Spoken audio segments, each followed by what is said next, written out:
Hello everyone, I'm Colin Graham. I'm the animation director on Watch Dogs, and today I'm excited to present to you a vertical slice of the Watch Dogs free roaming experience. So actually, this is not a mission.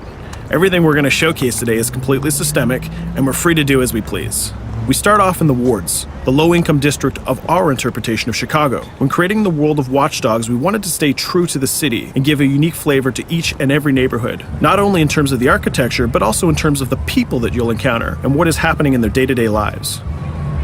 In the wards, you'll see working-class citizens, rusty cars, gang members, abandoned houses, and low-grade pawn shops. It's really not the kind of place that you're going to want to be alone after dark. Nowadays, modern cities are increasingly managed by software, controlling traffic lights, electricity grids, and surveillance systems. In our version of Chicago, this management software is called CTOS, or the Central Operating System. The CTOS controls everything in the city, and it was created by the Bloom Corporation. Since the CTOS has been installed in Chicago, people get to work faster, the crime rate has dropped, and the communication networks are now more accessible and stable than they ever were before. It goes without saying that if everything is connected, somebody able to take over the system would be extremely powerful.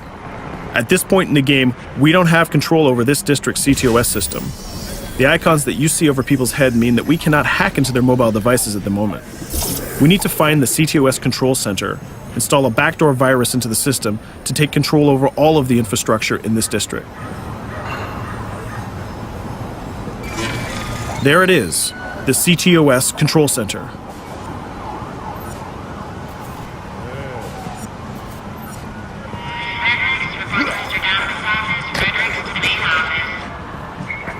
Watch it. You're walking someplace you got no business. It's heavily guarded. Let's see if we can find the server access codes from a distance. With cameras, we can explore restricted areas without being spotted, tag different guards, and access details on their lives. What the hell is she doing with that weasel motherfucker? It seems that Bloom employees all have a sort of shady past. There it is, the access code to the server room. Unfortunately, we can't access the server via the cameras. We need to sneak inside. One thing that was really important to us when we designed Watch Dogs was to fully support different player styles. Every situation in the game can be tackled the way the player sees fit. In this situation, we can go all out guns blazing, completely stealth without the guards ever seeing us, or we can hack from a distance without ever setting foot inside the restricted area. Let's hack this forklift. Aiden can use the environment to distract and lure guards.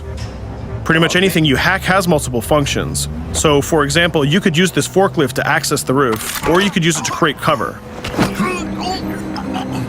Hacking in Watch Dogs is all about player expression. Let's set an improvised explosive device so we can hack it a little bit later.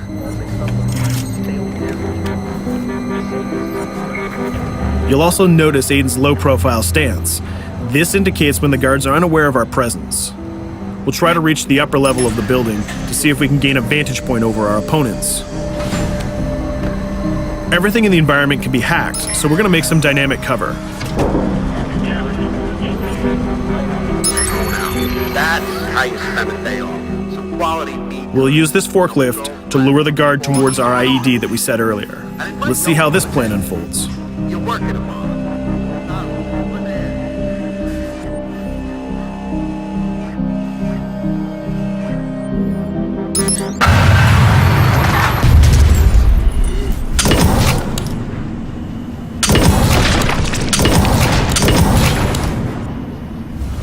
What you just saw is called focus.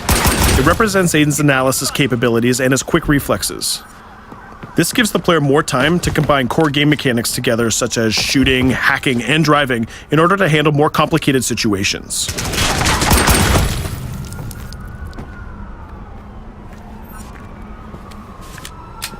Now we can access that control room.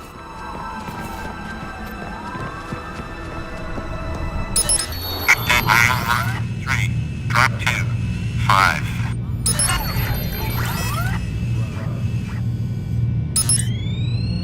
Now we'll be able to hack all of the devices connected to the CTOS within the districts. Thousands of cameras, traffic lights, the electricity grid, and most importantly, all of the citizen information profiles. We can also benefit from the Chicago Police Department crime prediction system, which uses facial and pattern recognition to spot potential criminals or potential victims. Since this is a pretty rough neighborhood, I'm pretty sure we're going to stumble on some suspected criminal activity pretty soon. And there it is. The system just pushed an alert of a potential crime. We can see the system trying to triangulate the location on our minimap. Take note, this isn't a mission. This can happen anywhere at any time. We've just spotted a potential victim. It's always up to the player if he wants to investigate or not, to take action or not. So let's see how this turns out. Yeah, you're right.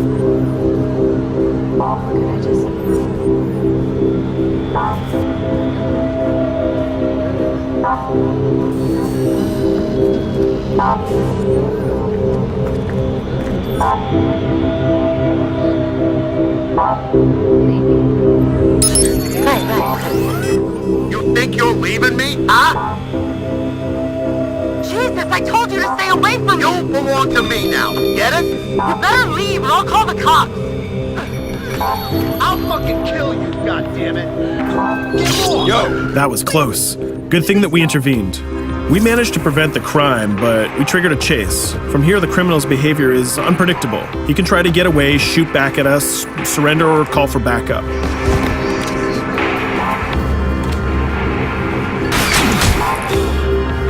It seems like he decided to get away by car. Let's chase him down. In Watch Dogs, we have a wide variety of vehicles. Each one of them has their own unique properties and handling. Let's see how we can use the CTOS to our advantage to neutralize this criminal and leave the cops to deal with him later.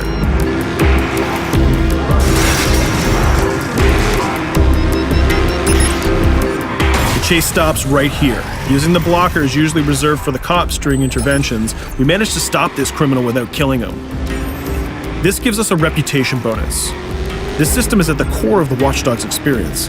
Depending on how we handle different situations in the game, the media and the citizens will have a different perception of our hero, whether he is a true vigilante or a reckless criminal. This will have repercussions throughout the game. Now, let's head for the Loop, the historical district of Chicago, where you're going to find the most iconic buildings in the city.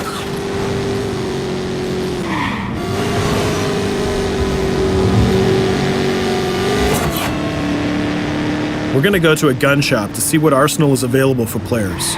The economy is a big part of Watch Dogs. Players will be able to grow their arsenal with weapons and craft their tools in order to increase their power and their hacking abilities.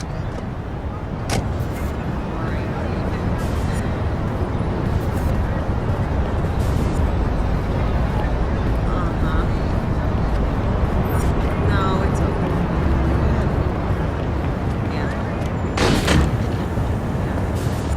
You will find all of the weapons that you would expect in a traditional shooter. Pistols, assault rifles, guns, sniper rifles, and grenade launchers, just to name a few. A lot of bullets were fired in our last encounter with the CTOS guards. Let's stock up on some more ammo. Finding everything.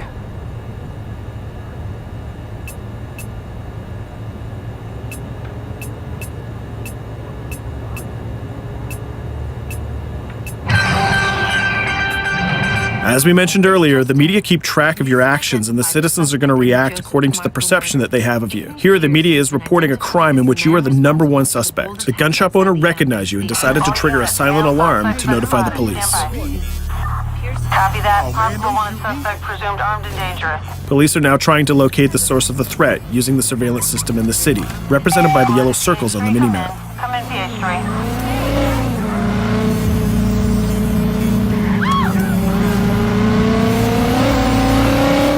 Aiden is able to stall their efforts by hacking into their communication systems while avoiding the scanning areas.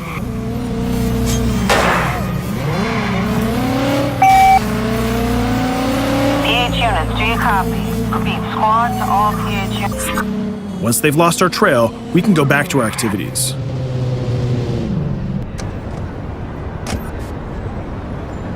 One thing that Bloom did to win over the population of Chicago with the CTOS project was to install free Wi-Fi hotspots throughout the city. Free Wi-Fi is cool, but not very safe with someone like Aiden Pierce around. Hacking into this box is going to give us access to every device that's connected to it. So let's see where that brings us.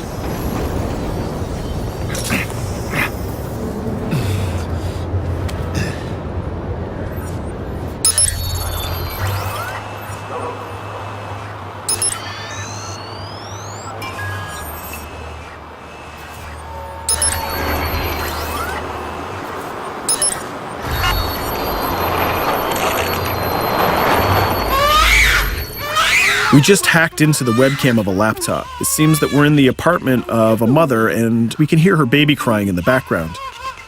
Her bank information is in her mobile phone sitting right there on the table in front of us. It's totally up to the player whether we decide to steal it or not. Of course, this won't affect our reputation because nobody can witness this action. Just like in real life, nothing is totally black or white, but rather many shades of gray. This is exactly the situation where we want the player to question his own morality. Let's go withdraw that money. If you think that you're alone, think again. Aiden is not the only hacker in town. Someone's trying to install a backdoor virus on Aiden's phone in order to steal a portion of the information that he's gathered through the game so far. First, we're gonna have to reach the area where the signal is coming from.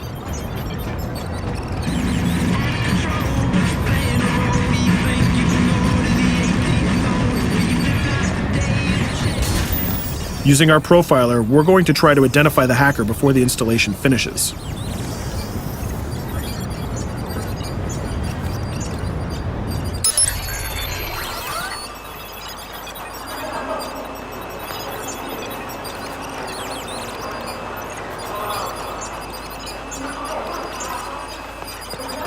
There he is.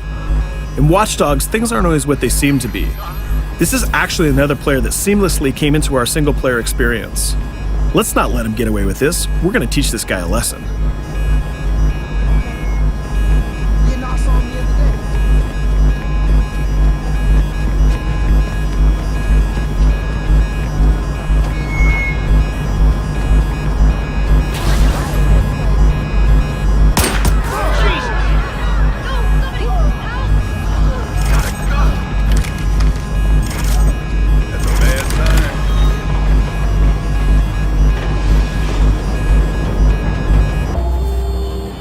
We stopped the hack, but the hacker managed to get away.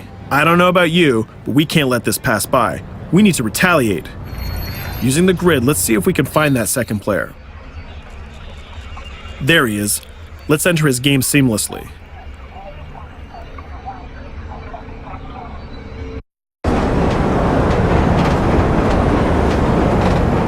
The second player is not yet aware of our presence. If we act carefully, he might think that we're one of the many NPCs in the city.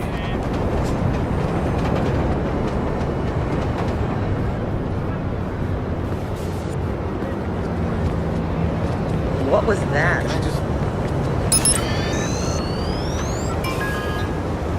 So let's find a place to hide and start hacking. What's going on?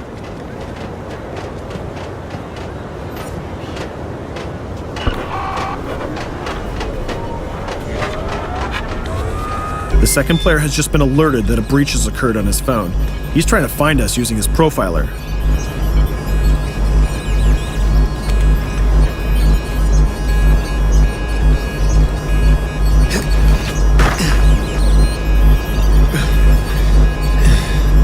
He's dangerously close. Let's hide in the car. We're spotted. Let's get out of there.